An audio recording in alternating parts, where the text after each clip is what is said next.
Hello, welcome to Heart Explained Therapy. Have you recently lost your job? Have you tried to change your job now because of the pandemic and you're finding it very difficult and very stressful? I'm going to try and give you some good tips on how to get through this whirlwind of emotions that I'm sure you're feeling.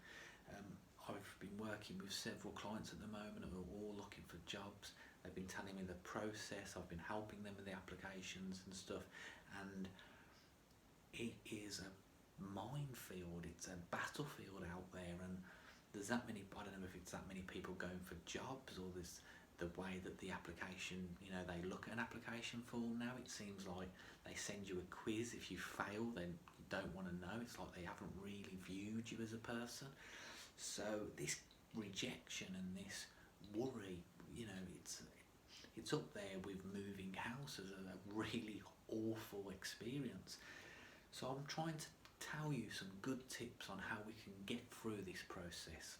Whatever the circumstances are, you may have lost your business and you're not going to set this back up or can't afford to, and you're going to have to find a job for now to make ends meet or make up some sort of difference in wages. You may have been made redundant because of the pandemic and you're going to have to find a position, and you may have to go outside of your area of expertise. And I'm just going to let you know a few things. One of the certain sort of main sort of procedures that I've been telling people to do is to really get out of the panic of the situation.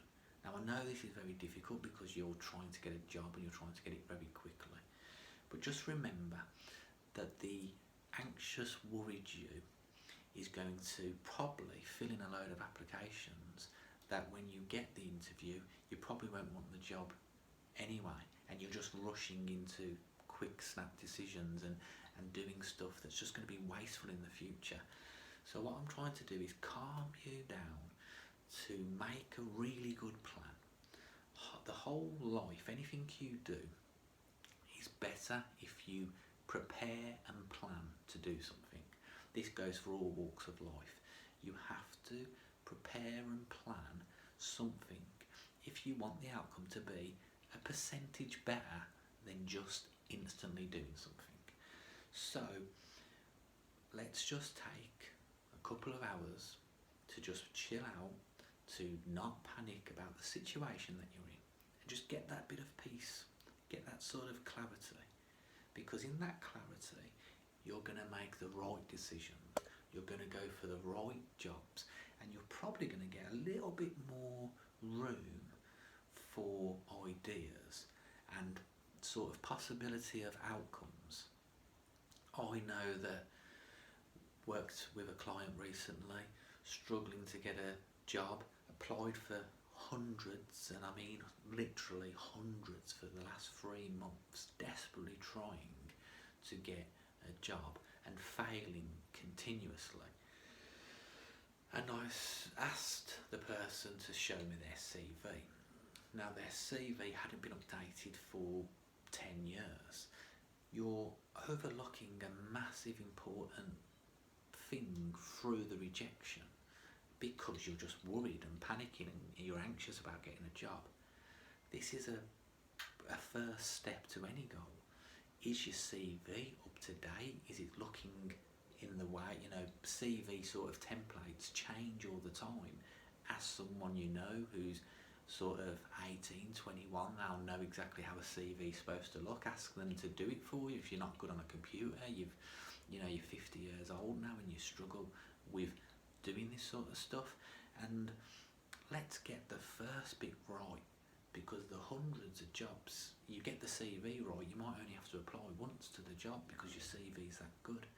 And some CVs, I know it's sort of ridiculous what you have to write down nowadays, and you might not be very impressed with your own sort of CV, but someone can definitely enhance that and make that look really, remember, that's the piece of paper that's going to sell you to most people and give you that sort of highlight, to stand out from the crowd. So make sure that's done first of all.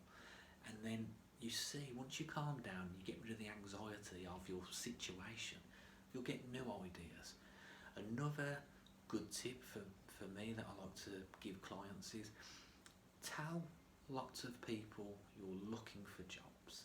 Bring it up into a conversation. Don't be ashamed about your situation, your circumstances, and you need a second job or a part-time job, or you're willing to do anything. Don't be worried about this. Tell people, because the word of the mouth will get around. As soon as somebody says a job that's going, they'll be ringing you up in no time and say, Bob knows Susan, who knows Dave, whose cousins, uncle, works in a shop. Would you be willing to do this?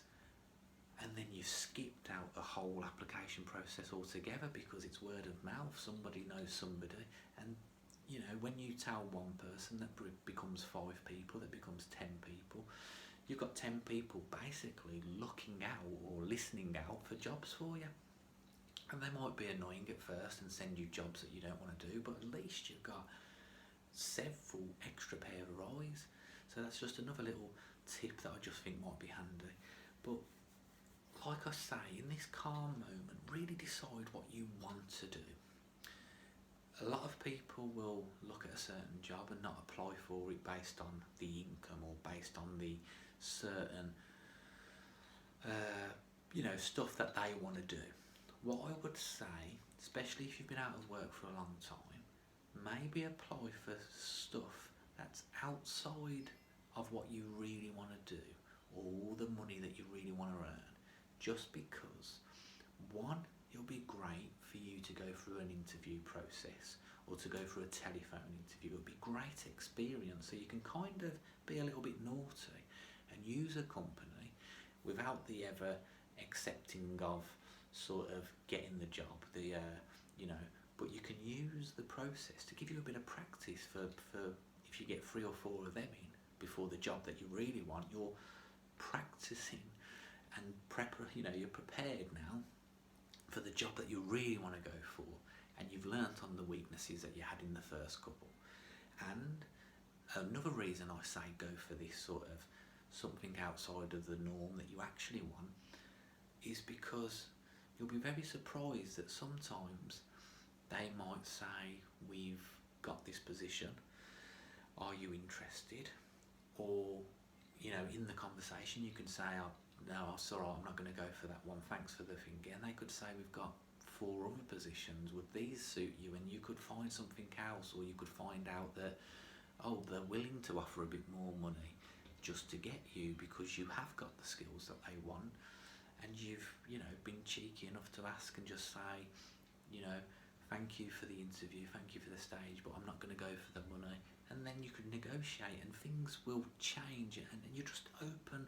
You're sort of fishing now with a bigger net to catch more of what you want. So don't be put off by certain jobs where you're just like cold, no, I won't do it. Get the telephone interview in the bag. If it's an easy CV to fill out, go out there and do the interview. It's practice for you. It's, what's wrong with that?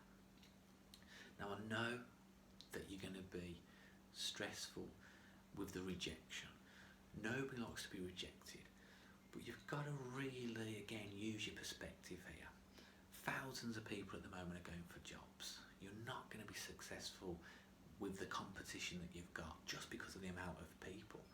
So you don't really have to worry about the rejection. I would rather get 50 rejected applications per week than not try because of the fear of rejection. Do you see how you're closing the door off by that fear in itself? What happens is you will probably just be applying once or twice a day because it annoys you to fill applications in, and it annoys you to just even probably think about trying to do it again. But make it a routine. Make it first thing in the morning, half an hour. That's the only amount of time that you're going to put into it.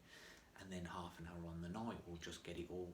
1 hour in the morning is your sort of routine to apply for between 3 to 5 jobs to really get a good chunk of jobs. Monday to Friday. Weekend is your days off, you're not going to worry about the jobs, and build it up into a routine that's making it feel comfortable for you. If you can do this, then you're applying for jobs without the stress of all the stuff that goes with it. And it is stressful, it is uncomfortable, but something will come round the corner. You'll always get some, and even if it's something you don't want to do, if it's just for 6 months to get in there, to get some money to help you with the situation, with you knowing that it's only temporary, you've got a future plan, you're going to get better and do something else, then I think this will eradicate a lot of stress for you.